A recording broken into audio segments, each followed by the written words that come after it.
Well, Good afternoon. My name is Jay Reynolds. I own and operate Wolf Creek Consulting. We are a top ranked executive staffing firm located in South Florida, West Palm Beach, with an office in Birmingham, Alabama. We primarily place people in finance, accounting, IT, engineering, and we are ranked five in the top 100 staffing firms in South Florida. And welcome to the Business of Black Business. This is a show dedicated to Black businesses conducted or interviewed by Black business owners, basically sharing how they did it, helping people to be in the room where it happens and to understand the trajectory of Black-owned businesses. Now, the person that I have the fortune of interviewing today is Alexiou Gibson. And Alexiou is kind of a juggernaut as it relates to Black businesses. I'm excited to have him here. And I would normally read a bio, but I really not want to do that. I really want you to hear from Alexiou as to who he is and how he did it. And with that being said, I want to first of all introduce Alexiou. Thanks for taking the time to be here. Thank you for having me. Alexiou, I have read your bio, like I mentioned before, but what I want you to do for the viewers is to give us your backstory. Tell us where you grew up and tell us things like where you went to school and perhaps your career path. All right. Well, my name is Alexiou Gibson. I was born and raised in the Bahamas, where I left the Bahamas when I was 11 and moved to South Florida, where I went to high school. I pursued engineering. I worked for NASA as an intern for a few years, developed a couple projects with them, and then pivoted into what's now my business as an entrepreneur. Got it. Great.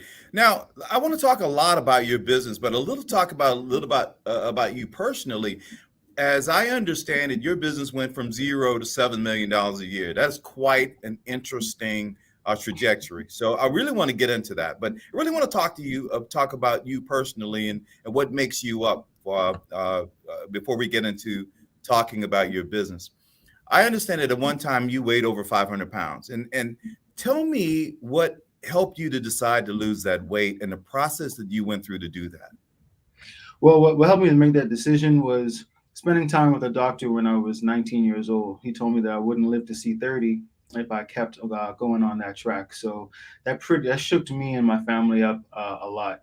And from there, I started just taking care of my health better, going to the gym, changed my entire eating habits. I went vegan 4 years ago, which was Interesting. a huge catalyst to my transformation. And what just kept me focused on that was, obsessing about the idea of becoming the best version of myself, which is a tagline motto in my business is become the best version of yourself. I think we all kind of imagine what he or she looks like, in our day to day. If we're in the gym, if we're killing a really hard assignment at school, or we have a Sure. presentation, and you start thinking like, man, if I was on point every day like this, like what would I look like? What would I sound like? Where would I be? And I really obsessed about that image and wanting to meet that guy, that version of myself. And that's really what kept me committed. Are you there yet? No, I'm not. Finish never is. you know, I think there's always room for growth, not just physically, but just as a young CEO. I'm just really hungry to just keep growing in every. I just needed. I knew that. I knew that without you saying it, but I just needed that young entrepreneur out there to know that the grind is continuous. You never stop grinding. You have to always be an intentional, lifelong learner. So I agree with that 100%. So it Yeah. sounds like you decided to parlay a healthy lifestyle into starting your business. Tell us about your company and tell us exactly what's the name of your company and a little bit more information about it. All right. So the name of my company is the Transformation Factory. Right. We have a line of mouth-watering sea moss gels that are extremely nutrient dense. They have 92 of the essential minerals that our human body is made from. So we get letters all day long from people who had fertility issues who are now conceiving, people that have arthritis pains that can clean their whole garage. We get so many beautiful letters every day. Kids with sickle cell whose parents tell us, like, my kid had a pain-free day because of your Hmm. CMOS today, you know? Wow. So, and then of course we have a lot of transformers too, we call them, people who have lost a lot of weight or want to gain weight and just enhance their physical appearance in any way possible. So we've been doing a lot of great work in our community. We actually started this business during the height of the pandemic last April. It Hmm. wasn't even a business yet. We were just making CMOS and giving it away to anyone in the healthcare industry for free. It was something I made just to keep my family safe during the pandemic, to build their immune system. And then I would share me doing that on my social media. And before you know it, everybody wanted some as well because everyone was so afraid of what was happening. And we had a lot of nurses that reached out to us that said, "Hey, we're on the front lines. We're dealing with COVID patients every day." I had nurses literally admit to me that they were very, very afraid, but they had to pay the bills. They Hmm. had to keep going.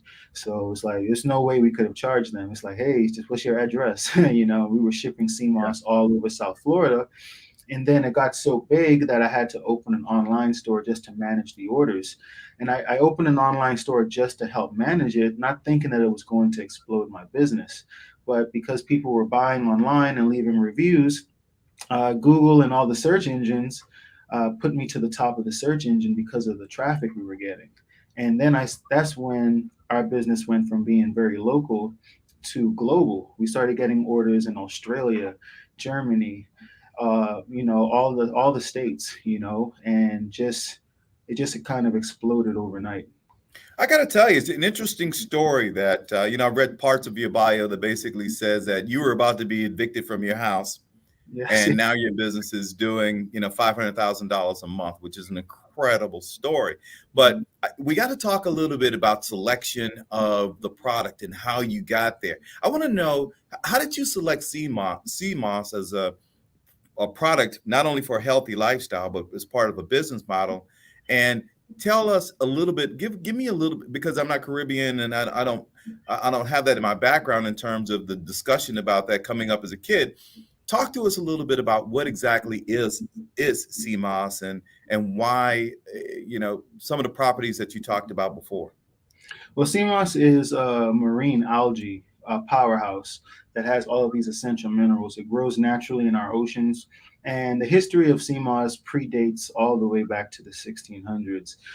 In the 1800s, Ireland was going through a potato famine, and they had no money, no food for anything. And the thing that kept them afloat was CMOS because of all the nutrients that was in it. They Right. knew that their body wouldn't be lacking. With the Western influence, we brought that over to the Caribbean. It grows like wildflower in the Bahamas, Jamaica, St. Lucia, even Colombia and Venezuela, Tanzania and Africa. It's pretty much in all warm waters. And then there's purple sea moss that grows in cold waters. And the history is just very, very, very rich. And it's one of those things that growing up on the island, on the island is very big on bush medicine or, Hmm. using food and herbs to heal, which is Right. how medicine is even made. Medicine that we take today, prescription, are just a derivative of what's out there in nature. And so it's something that we knew as Bahamians to take if you had fertility issues, if you had low levels of testosterone, if you had pain, if you needed energy, metabolism boost. It's just, or if you needed clear skin. You can put sea moss on your face as a mask. You can put it in your beard as a leave-in conditioner.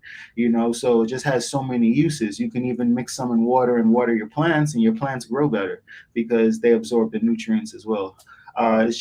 It's one of those things that every living organism can benefit from. That's amazing. That is absolutely. How many different products do you have, or does your company carry? So we have 8 flavors for our gel. We Okay. have pineapple, mango, strawberry, banana, elderberry, goji berry, to name a few. We also carry the capsules for people that just want to have their sea moss on the go with them all the time. And then we also sell the raw seaweed so people can use the raw materials to make what they want to make, Okay. whether it's shampoo, lotions, whatever. Got it. So folks are actually able to take that and enhance whatever it is that they're using, whether it's That's health or beauty, and to be able to enhance those products. Yes. Um, what makes your sea moss product special?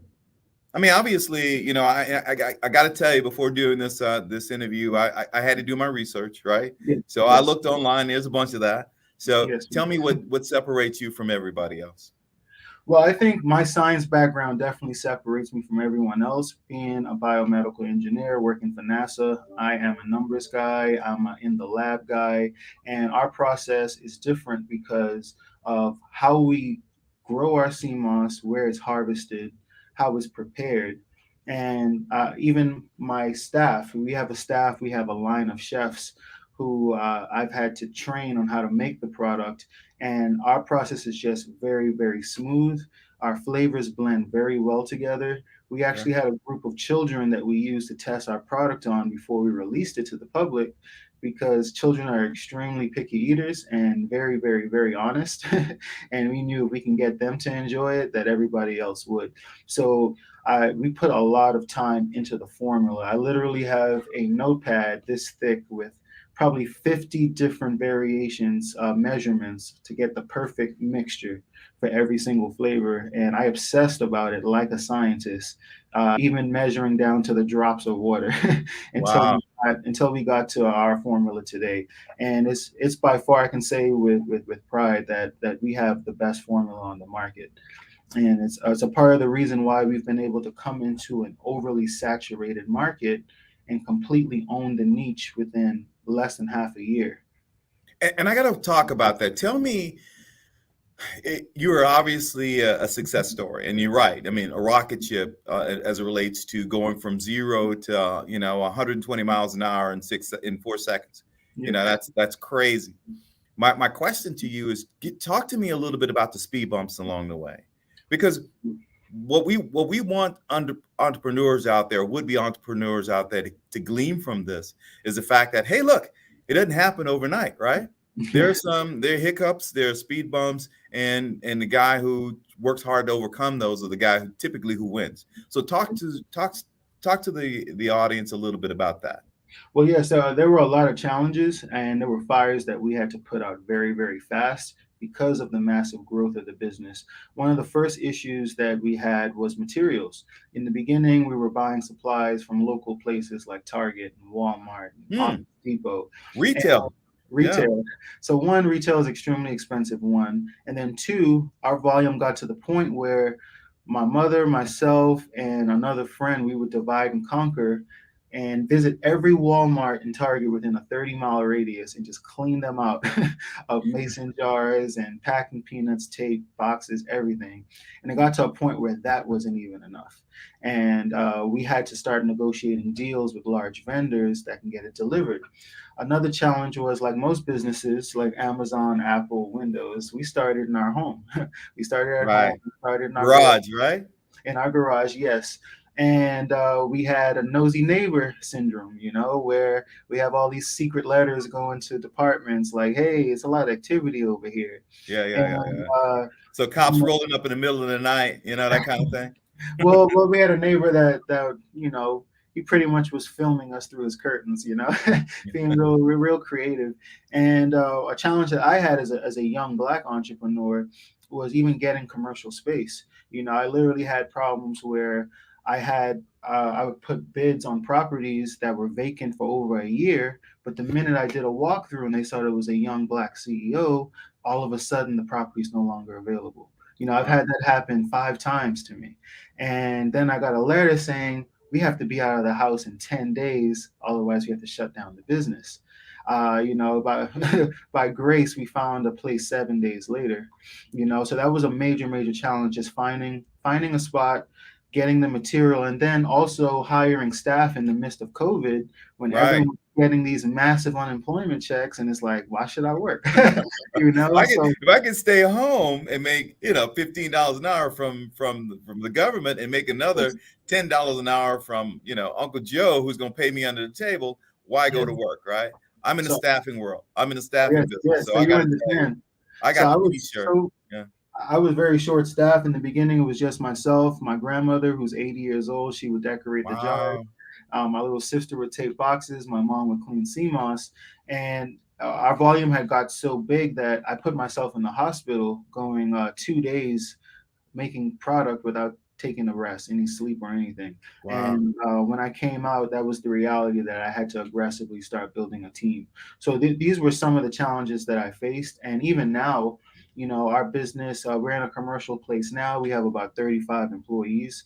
And honestly, we can probably use 60 and a much bigger location for our growth. So a challenge I'm having right now is still finding a bigger commercial property, dealing with what I'm dealing with, with landlords. That kind of doves into a couple of my next questions. And part of it is the growth that you just talked about. Did you find that your growth, the sales were gradual? Did it explode, in like 3 months, and all of a sudden you found yourself in a manufacturing bind? Yes. Talk a little bit more about that, and what you've done to stay ahead of that curve.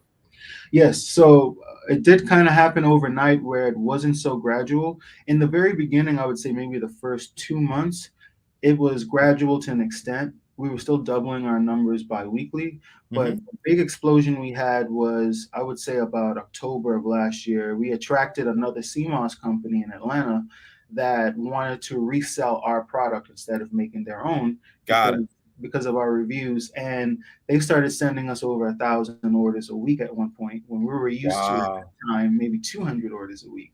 So we had to assimilate pretty much overnight. Fast forward to March, I cultivated my marketing team and decided to really double down on marketing.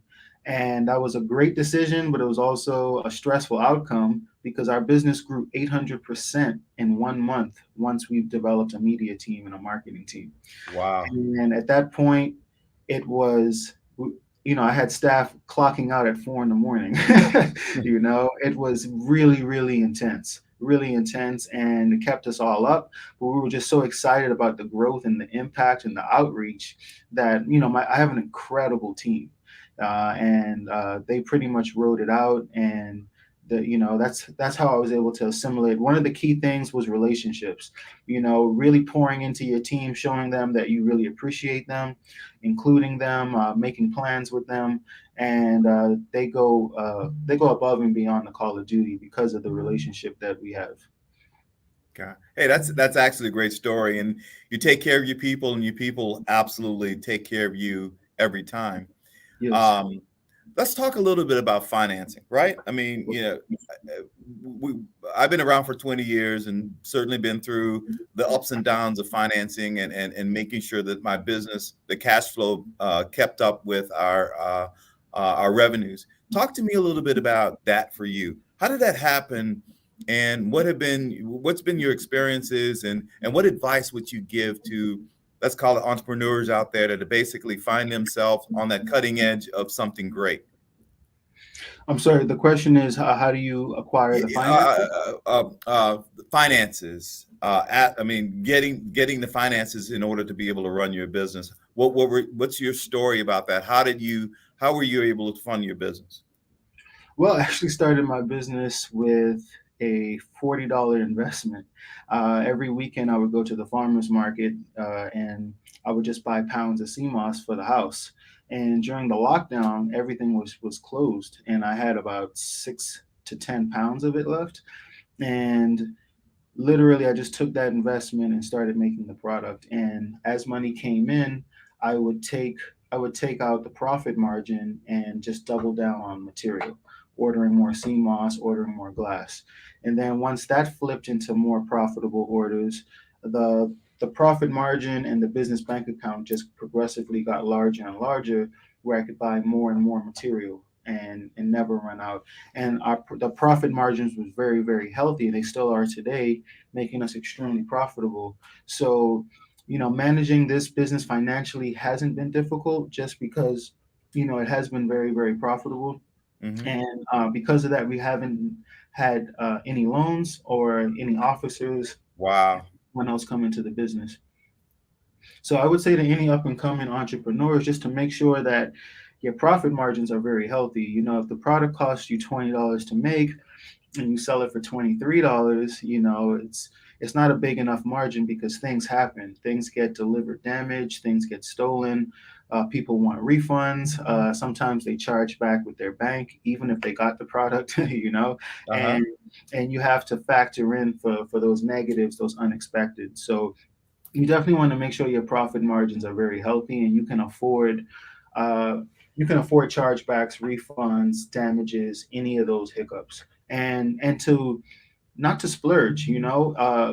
I stayed within my means. My first goal was just to take care of my family and pay the bills. And once I was able to do that comfortably, anything in excess was just that excess for the business. I pretended like it didn't exist. And it's very, very important to do that in the beginning stages of your business instead of paying yourself right away and having a hot boy summer out here with all that extra money. And I have to say that that was a really Welcome wise to decision. Miami. Yeah. Welcome to Miami, right? Yeah, And exactly. there were times that our freezer broke overnight and we had to buy another one, an $8,000 investment that was unexpected. And had I not been saving all the excess, I might have needed a loan to do something like that, and in the middle of a pandemic at that. So I would say make sure your business is profitable and sit on it. Sit on it and double down into marketing. And I would say take 10% of your profit margin to pour back into yourself as a CEO as well. I started signing up for marketing classes. I started buying more books.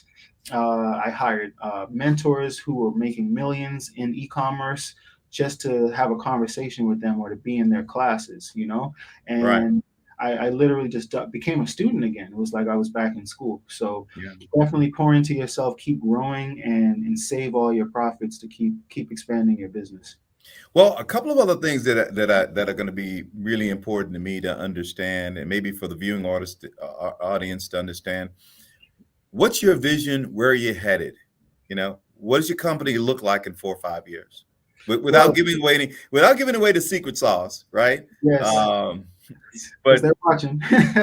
because they are watching. They're watching. So you don't want to give away these secret sauce, but I definitely want to get an idea about, let's say, strategically what a guy like you is thinking. Right. Just share, maybe to the extent that you can share that information. What's your vision? Where are you headed? Well, the vision for the Transformation Factory is just that: is to transform as many lives as possible. Using my own story as the catalyst and the foundation for why this even started, is just pouring back into our community and making sure that there's resources and help available to people like myself who was raised by a single mom and didn't have the resources I needed when I was a kid to be in a better physical state or even an environment. So the Transformation Factory, there's a point where we actually want to create transformative scholarships where we pick certain people that we stay with for a whole year and make sure that they have the help, the mental guidance they need, the physical and nutritional guidance they need to have transformative stories. And also, one of the biggest things on my agenda is just to actually own an actual factory one day where we have our own co-packing facility. If you've ever watched the Food Network on how things are mass produced, it's pretty interesting. You see all these Hmm. robotical machines, and I think it's just the engineering part of my brain that just fascinated with how that works. And to Right. have our own facility like that, where we have robotical arms and turntables, making 10,000 jars at a time and things of that nature while we scale to these explosive numbers, that would allow us to own the entire process and also create a lot of jobs in our community. We pride ourselves on being not just Black owned, but also Black operated. Everyone at the top of my business are people from our community. And I love being able to create those opportunities. There's people that worked with me that they weren't employed before our business. Some of them bought homes and cars since they've been working and really changing their whole family's lives, and to know that we're doing that in our community and creating opportunities for ourselves is something that I really pride myself on, and I just want to expand on that, and probably bleed into other states, other countries, and just keep creating more and more opportunities. You actually answered my other question, my question, and the next question I was going to have, and I'll ask just a snippet of that question, Yeah. is talk to me a little bit about how important it is to give back to the community. Obviously, you just talked about that, but Mhm. it's not only talk to me a little bit about how important it is for other people like yourselves to do the same thing, to not only be, to create those jobs that you're talking about, but to kind of create kind of a beacon of light within our community, you know, Yeah. giving back to our community, which basically gives a fair amount of shows that other young entrepreneur that it is possible. All you've got to do is just kind of like do the gut check and make it happen. Yeah, absolutely. It's extremely important for me because if you look at our history and you look at what's going on, no one is looking out for us the way we're looking out for us. Yes, And a part of us just needs to be on code in that atmosphere because things gets better for everyone once we're able to do that. I'm currently in Atlanta and I'm actually blown away by how on code Atlanta is when it comes to black owned anything. It's excellent here. yeah, yeah. And the problem we have in South Florida is that we're sprinkled around little dots around the state, and we're kind of, Silos. Yeah, yeah, exactly. and we're locked out. Why? Because every other culture is on code. And as much as they may like us or like our work, they understand that that spot needs to be for someone in their community because they're on that code. So knowing that everybody else is on that code and we're not, it's like I know that it's important for us, black leaders, to create those opportunities to make it better for tomorrow for us. So it's really, really important to me. It's just something that I'm very passionate about. And the thing is, we exude excellence. We have the skill. We just need the opportunity. And Absolutely. A level playing field. Most of the time it's a level playing field. I mean, everything we do is excellent. We put so much sauce on everything that we do. It's just sometimes we don't have the opportunity, we don't have the guidance, the mentorship, or anything like that. But we have the passion, we have the will, and we just need that environment that we can grow in positively. And my staff loves working at Transformation Factory. They love each other. They hang out outside of work. They tell each There other they you love go. each other. Family. It's It's a family, right? family. Yeah. So it's a very healthy environment, and it's for young entrepreneurs, black entrepreneurs that want to create the same environment. I'll just say, stay the course and don't give up. Well, There's that's different. my last group of questions I want to ask you before you start answering a question, because I want it to be really specific. Okay. First of all, generational wealth, I agree with it 100%. It seems like you're on that track. You understand that. You seem to me, and you believe it, meaning that you are building something that is that you want to be a legacy build business that can be passed down, whether it's within your family or your family's family or whatever. You seem to be on the track to build something that is a legacy, and I applaud you for that. Thank you. Um, what I want to know, I want you to leave the viewing audience with roughly about three things. Let's call it points of light. Three three things, the pillars of pillars of thought, of things that person, these entrepreneurs should do in an effort to build, grow, drive their business. What would be your advice? Just give me 3 points. To grow a business, to start it, I would say, one, try to find a problem that you can solve. We all have our gifts, we all have our skills and things that we're passionate about. Think of something that's really passionate to you, something that you're good at, and find a way that you can use that to solve problems. Whether if you're a great cook, maybe you can alleviate someone that doesn't know how to cook or create a recipe book. If you're someone that has herb like I did that can help so many people, find a way to market it and get it out to those people. And to sustain that, is the reason why I would say find something you're passionate about, is because it's very, very hard, it's very time consuming, and there's a lot of ups and downs. But if you absolutely love it, you won't look at it that way. It wouldn't feel like it's a job or Yeah, or whether you got paid or not, working a job that whether you got paid or not. Yeah, Exactly. absolutely. In Yeah. my case, we were in the process of being evicted, and I was giving away CMOS, not even knowing that it could have been a business, But I was very Yeah. passionate about helping people, and keeping people protected in such a scary time when we didn't even understand what COVID was at the time. We just knew people were getting it and people were dying, and it was scary, and you couldn't go outside and breathe the air, stay inside. Yeah. It was Yeah. so, it was so many gray areas when this first broke out.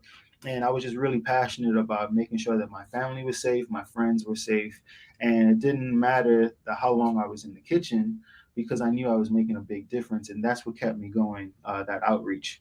So to my young entrepreneurs, just really find something where you're not just doing it because of a monetary gain, because as soon as things gets difficult or a little too challenging, it's like, oh, I don't really want to do this, and then all that time you invested just wasted. Yeah, So yeah.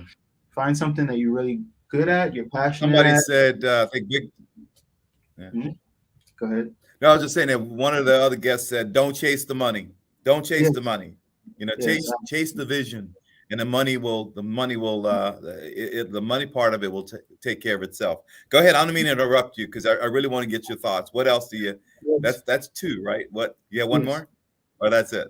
Um, well, just to piggyback on what you just said about not chasing the money, this is something I'm really big on too. The Bible says service to many leads to greatness. And I think that's such a powerful statement in the business because if you chase the outreach and how many people you're helping, like you said, the money is inevitable. The Hmm. more people you reach, the more people know you exist. That's why it's never a focus. It's how many people's lives did we change this month? How many five-star reviews did we get this month? That number is growing. The monetary side automatically grows. So those things are very, very, very important. And last but not least is just relationship capital. Reaching out to people in your contacts that you really respect. A mentor told me, a bald man can't teach you how to grow hair, right? So it's Yeah, true. yeah, yeah. So a lot of times you have a lot of negative energies around you, and it could literally be your family. It could be your family. It could be your close friends. It's the people that have the most access to you that will project their fears on you. Like, are you really gonna go get that commercial property for 4,000 a month? What happens if you can't pay it one month? And it's like, you know what? I just got to get away from you because Exactly, now I'm exactly, thinking about that. exactly. I wasn't before. So keep your environment very clean. I am very, very, very, very selective with my energy. I try to surround myself with people that are very positive, that's doing things that I respect, and people that I can just be quiet and listen in the rooms that I'm in there with, where I Sure. can be a sponge and to learn. So I would say to my young entrepreneurs is to love your negative family and friends from a distance. There's a season right now where you have to give yourself permission to disappear and figure it out and come back and show them how you did it later. But while you're in that toxic environment, it's near impossible to do what you need to do. And you have to be selfless and give yourself permission to do that. And that was very hard for me is to distance myself away from a lot of people and just really be in my cave and just cultivate and be in my Right. own thoughts, my own energy, my own space. I'm a loner most of the times. I'm home reading books, running the business, and if I Right, do right. come You're a out, scientist. You're an engineer. You're a scientist, right? right, yes, You like absolutely, things. yes, yes. So that's been a catalyst to my success. Even connecting with Legacy MIA. I met our CEO, Dexter Bridgman, at an event that he was speaking at for young Black millionaires. He was one on the panel, and I was just so fired up from that event. But that was on a Friday night when my friends were out asking me to come to lounges with them, and I was at the Urban League taking notes every single word that came out of that Yes. man's mouth. Yes, And sir. Yes, sir. fast forward 2 years later, I'm featured in his magazine as a 40 under 40, but I manifested it and I purposely and intentionally put myself in those rooms because I felt supercharged and I felt positive in those rooms. And I would leave those rooms feeling like I can do anything, chest Yeah. touching the sky, because I've seen someone that looks like me, Yeah. like literally, and that looks like me making millions and doing it in their community and doing it while being Black ran at the same time. So it showed me that it was possible and I couldn't stop visualizing it. So it manifested. So I would say probably the most important thing I've said is to make sure your environment is clean, Yeah. positive, and from Absolutely. there you can do anything.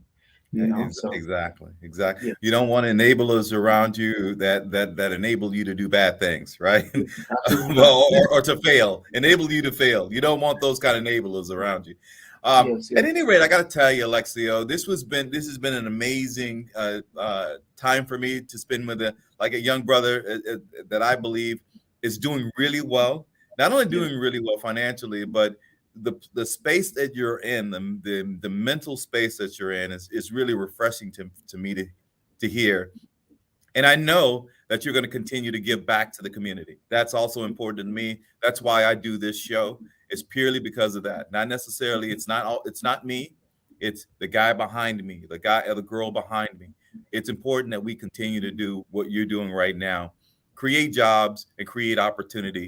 So my hat's off to you, young brother. You just young Jedi. Just keep doing what you're doing.